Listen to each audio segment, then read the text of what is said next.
everyone, I'm so excited today. I visited the coveted National Museum of Scotland in Edinburgh. Guess what? The entry is totally free. That means anyone can walk in and discover a whole world waiting inside. The weather is gloomy and I felt a bit cold as well, and why not? Winter is approaching.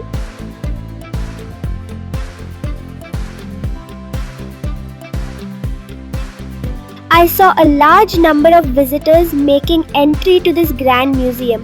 First time visitors like me found it as mesmerizing.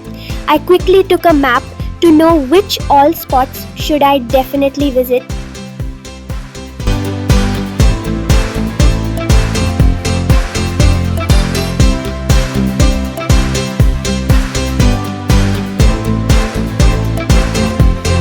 The museum felt huge, like stepping into a time machine.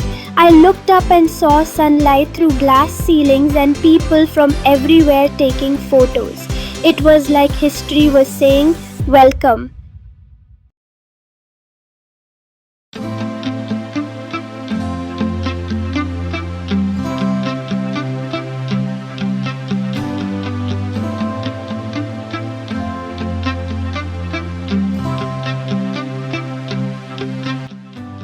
The very first thing I saw was a dinosaur skeleton standing proudly near the entrance.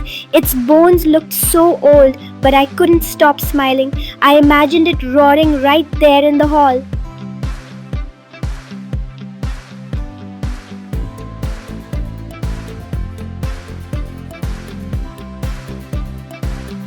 Then we went up the grand staircase. It felt like climbing to a new world every floor. From up there, I could see the museum's tall ceiling with amazing things hanging down, old airplanes, hot air balloons, and even a rocket.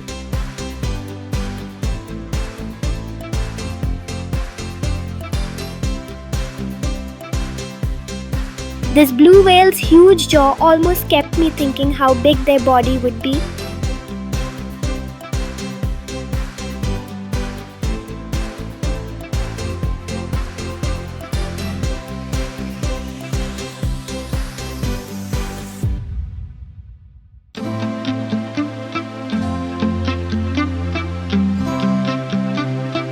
Each level opened into new adventures.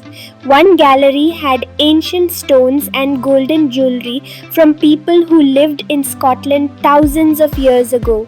Another had stuffed animals that once roamed the Scottish Highlands, like the red deer and wildcats.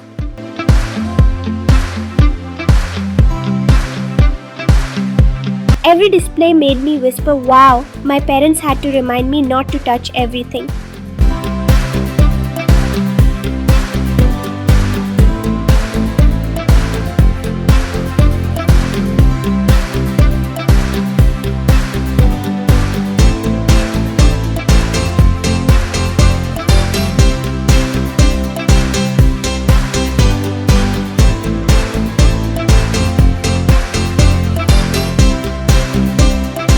When we reached the science section, it was like magic turned real.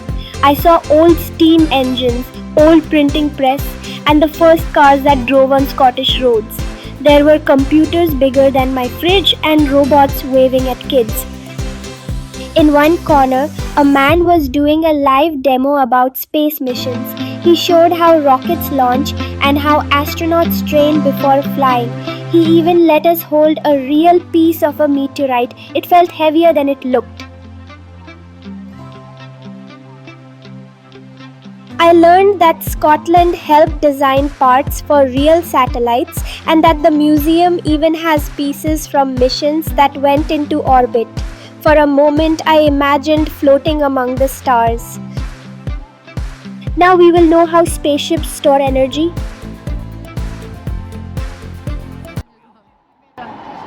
And now what's happening to it? It's going down. Yeah.